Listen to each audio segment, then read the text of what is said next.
And then your next appearance is the Manchester derby at Old Trafford. Can't wait for that. With Michael Carrick now in charge at Manchester United. Just before we go, what do you both think of that? I think it's a clever move. I think he's very intelligent, a modern-day manager, obviously played at Man United, a legend of the club, so it would help on that front.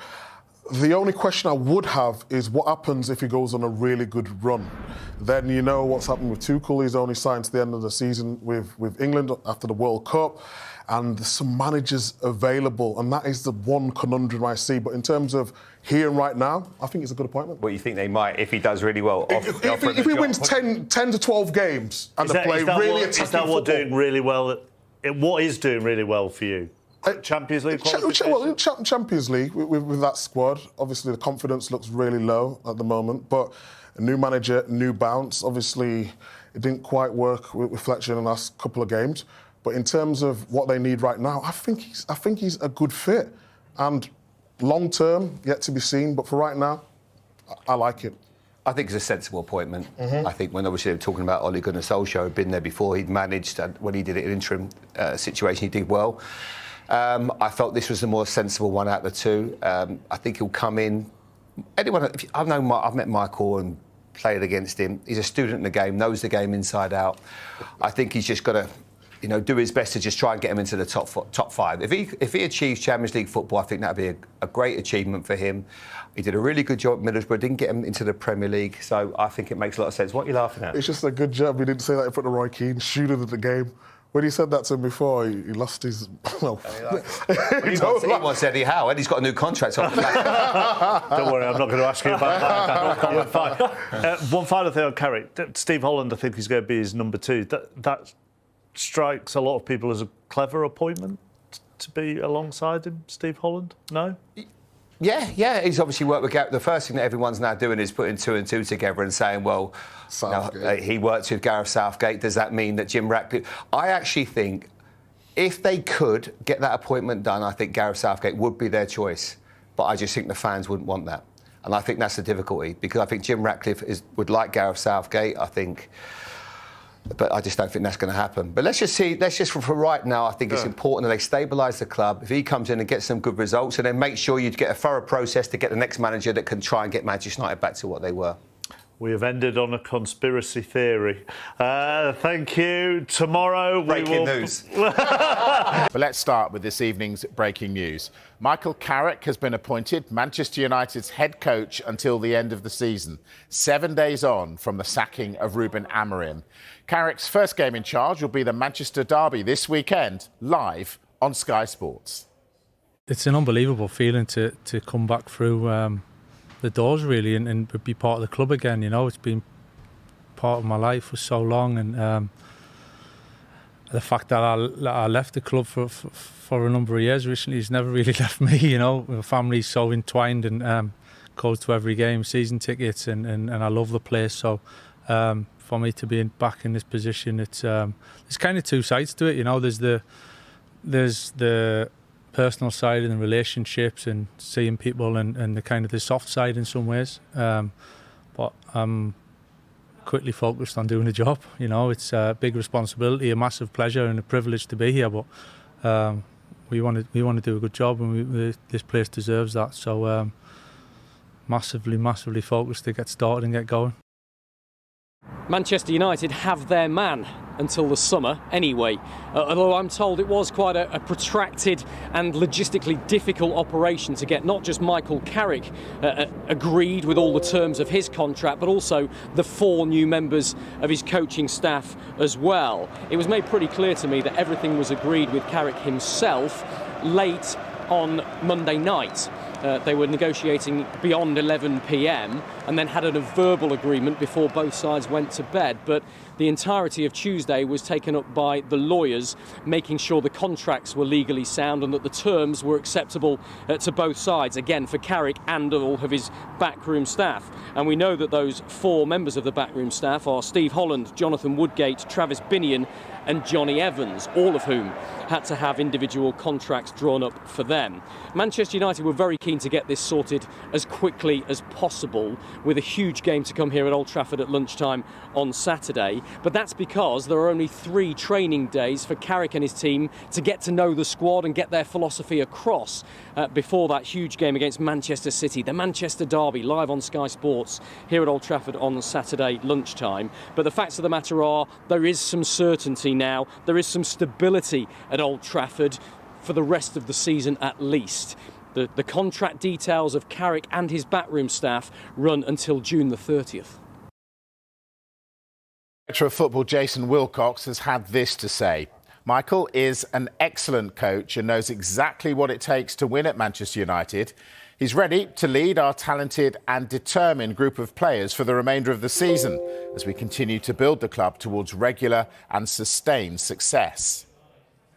Incredible man, incredible player, if you can obviously replicate what he did as a player. I mean, they've got a man who's very calm, very composed, and you want to listen to him, and he'll get that respect straight away, I believe. I think what he did at Middlesbrough was very, exceptional, considering, he had certain players that had to leave the following year. I think when Chewbacca actually left, so still did remarkably quite well. But I do think it's important to have some kind of aspect of ex-players involved in the club in some capacity. I feel like in time, if he does well, I think he'll get the job full time. I really do. Well, Carrick was interim coach at United after Ole Gunnar Solskjaer was sacked in 2021.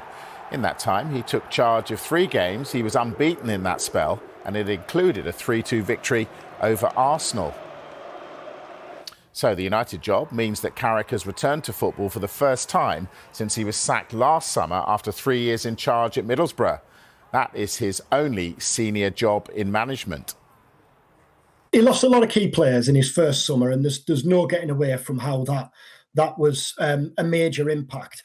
But even then, he never kind of strayed towards wanting to use that as an excuse. His second season felt about par, missed out on the top 6, but still made the Carabao Cup semi-finals and beat Chelsea in the first leg at the Riverside. Last season, Borough had a habit of throwing away points from positions of dominance in games, from positions of power in games. It felt at times last season like maybe Carrick's Borough had been found out in attack.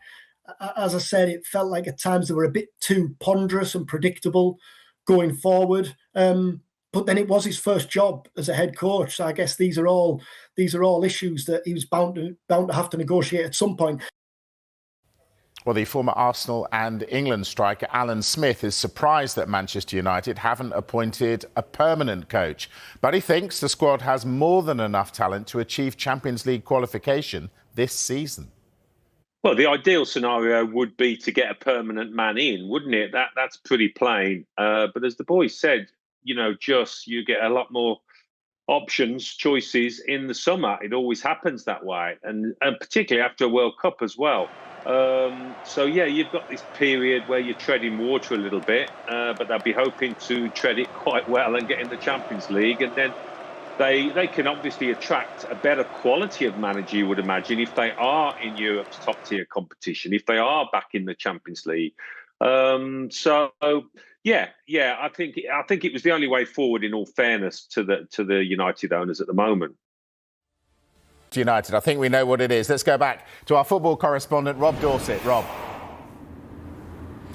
Michael Carrick is the Manchester United interim head coach until the end of the season. The club has just confirmed that with a statement that's been sent to me. I can read you a bit of the statement, actually, as I've just got it in my hand now. Manchester United is delighted to announce the appointment of Michael Carrick as head coach of the men's first team until the end of the 2025-26 season. They point out that he played 464 games for the club, won 5 Premier League titles, the FA Cup, 2 League Cups, the UEFA Champions League, the Europa League and the FIFA Club World Cup. I think it makes it very, very clear that the people we've been talking about all day in terms of his backroom staff are indeed taking over and will be joining Michael Carrick at Carrington's training ground tomorrow, where they will take the squad for the very first time. Steve Holland, which was a little bit of a surprise to us, we have to say. Jonathan Woodgate, who worked very closely with Michael Carrick at Middlesbrough, of course. Travis Travis Binion, who's been a long-term youth coach here at Manchester United and is very highly thought of.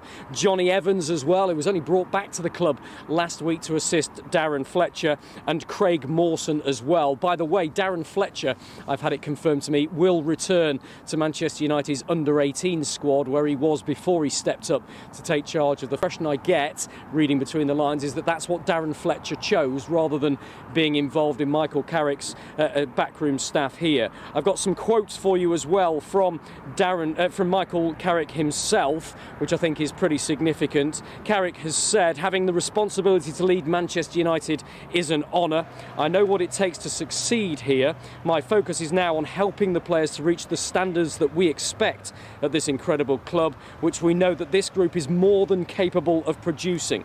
I've worked with a number of the players already, and I've obviously continued to watch the team closely in recent years. I have total belief in their talents, dedication and ability to be successful here. There is still a lot to fight for this season. We are ready to pull everyone together and give the fans the performances that their loyal support deserves. Interesting that Michael Carrick is saying there that there is an awful lot still to fight for this season. A lot of Manchester United fans, of course, don't feel that way, having gone out of both the FA Cup and the EFL Cup at the very early stages. No European football for them.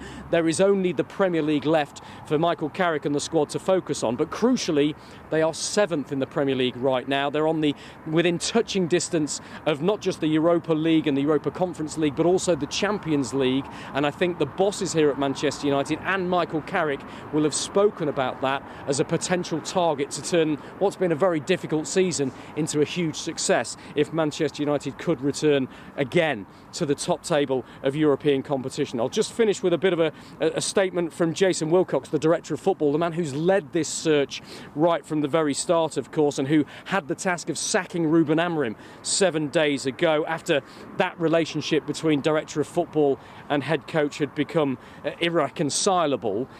Jason Wilcox says today, Michael is an excellent coach and knows exactly what it takes to win at Manchester United. He is ready to lead our talented and determined group of players for the remainder of the season as we continue to build the club towards regular and sustained success. So Manchester United have their man. They have 4 experienced coaches as well, 3 of whom are very well known to the club. They have Steve Holland, who is a brilliant tactician and a brilliant coach on the training field. He's proved that with England, he's proved that with Chelsea. But crucially, can they improve performances and results on the pitch? And can they get past that baptism of fire with Manchester City here at Old Trafford on Saturday lunchtime in the Manchester derby, and then Arsenal away to follow it? Michael Carrick has an awful lot to say to his players when he meets them for the first time at Carrington tomorrow morning, doesn't he? Does indeed. Rob Dorset live from Old Trafford with the breaking news that Michael Carrick is Manchester United's interim head coach. Thank you very much, Rob. Right, Rob said it. They've out of both cups. They're not in Europe. Is it top 5 or bust for Manchester United, Carvey? I think it's really important for them to get in the Champions League. Financially, of course, they need the cash injection that they would get from being in the Champions League. But I think there are deeper structural problems at United. I think Michael Carrick, fantastic player, but the bottom line is United are kicking the can down the road. We're going to be in this situation again in the summer, where if you're a United fan, you are going to have to put your faith and trust in Ineos, who are running the club at the moment, picking the right person to be the new manager. It's another wasted season, and it's sad to see a club as big as Manchester United, unless you're a Manchester City fan or a Liverpool fan or a Leeds fan or a Chelsea fan going through what they're going through at the moment. But it's been going on for a long time. I've said it before. I personally think it doesn't matter who's in charge, who's the manager, who's the head coach, who's the interim head coach. I've been saying it for 20 years and I'm bored of saying it. The problems at Manchester United are to do with the ownership model at the club. Personally, I think unless that changes, nothing is going to change. We were talking off camera about what happens if Man United get in the top 5, about the interim role, but on the website, he's named head coach until the end of the season. There's no word of interim, is there? And if he were to get in the Champions League, he'd have a great case to stay. Yeah, it's interesting that.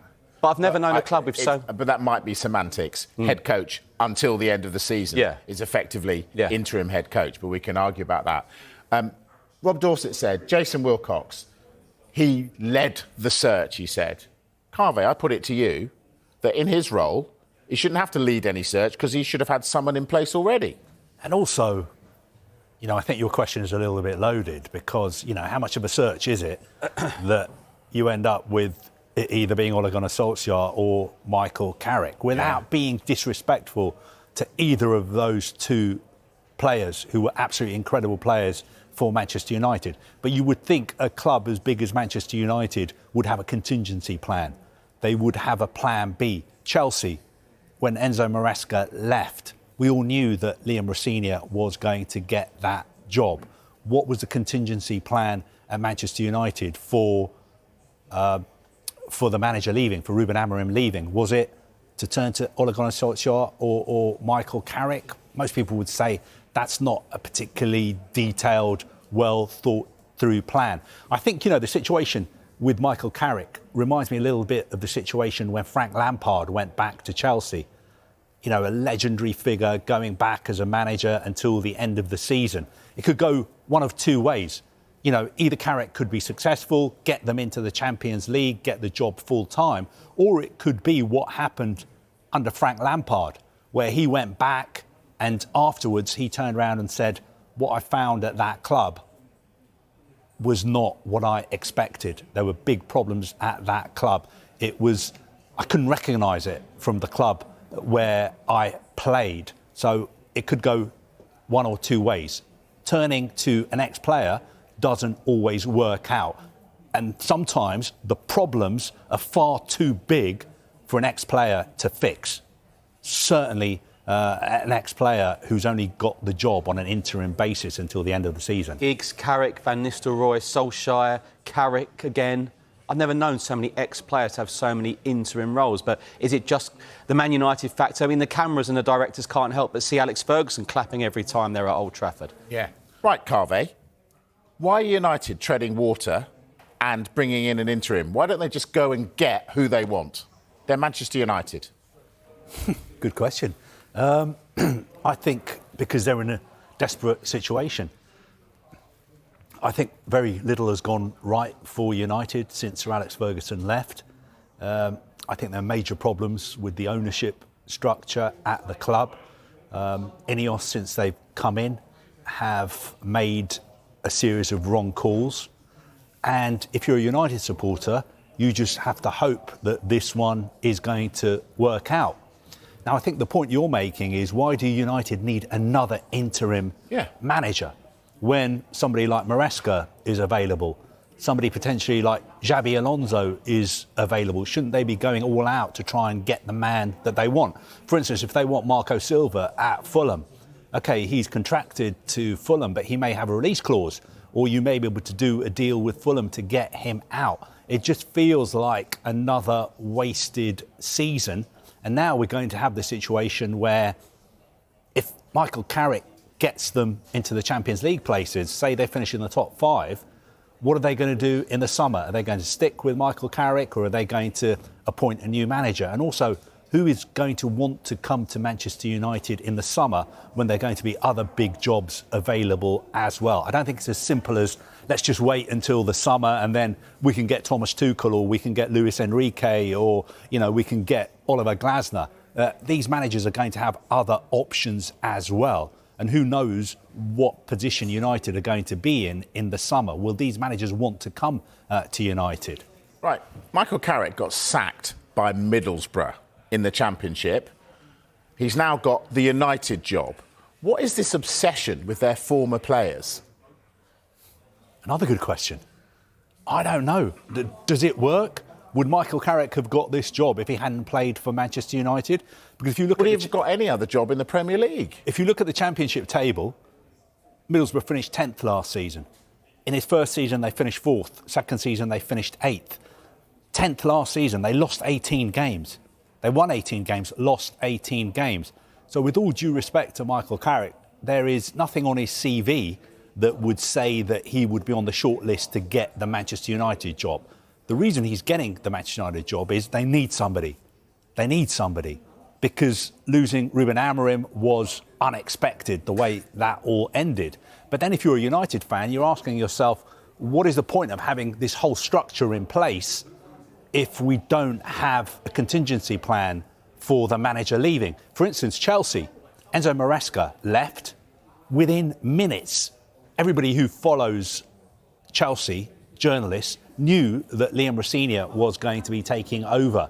So where is Manchester United's plan? Where is the contingency plan? Where is the plan B? Because I guarantee you it was never in the Ineos script for Michael Carrick to become the Manchester United manager. Having said that, I wish him all the best and I hope that he makes a success of this job. And if he does, I think he'll have a good chance of getting it on a full-time basis. Do you know what? Let's park Manchester United because we think that announcement is coming sometime soon. When it does, we'll go.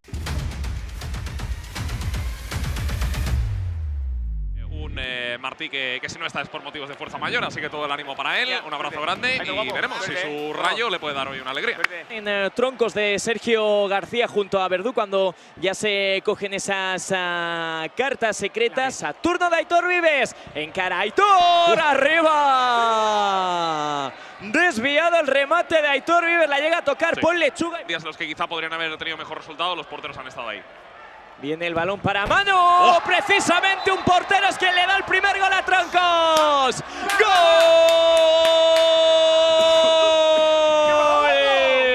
En la frontal del área decide combinar sobre la figura de Paul Lechuga. Vértice del área, probará con el regate. No, la cambia entera. ¡Qué balón de Lechuga para Alegre! ¡Para adentro! ¡Gol! Pues espérate porque viene Fraile a esta línea de fondo, la pone Fraile, el balón para Poc, que recorta delante de Ferres. ¡Poc! ¡Qué parada abajo! De Manu Martín, lo hizo de fábula. Ha señalado cesión. Libre en directo, eso es. Sí, libre en directo. Ojo que la pone rápido en movimiento, los Troncos para adentro. Sergio. ¡Gol!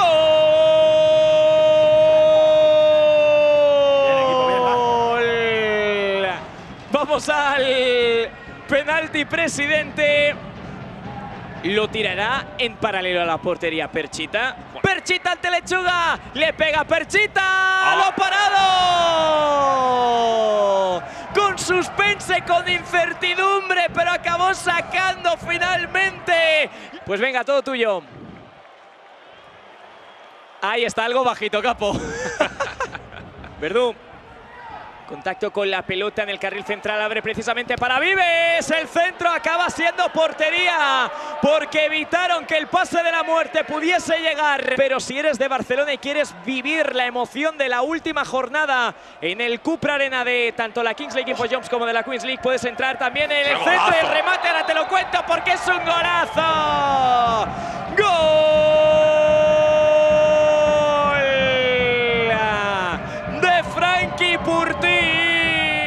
Frankie Purtí, irá Frankie para darle la vuelta al Rayo. Frankie lo ha parado.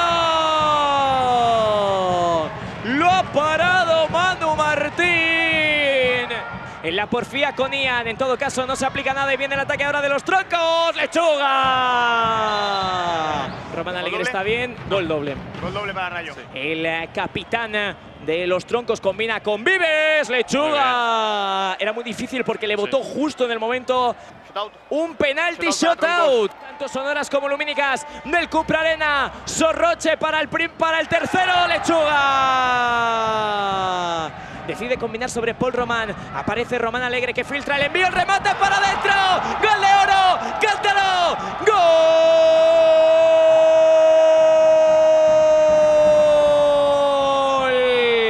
¡Gol!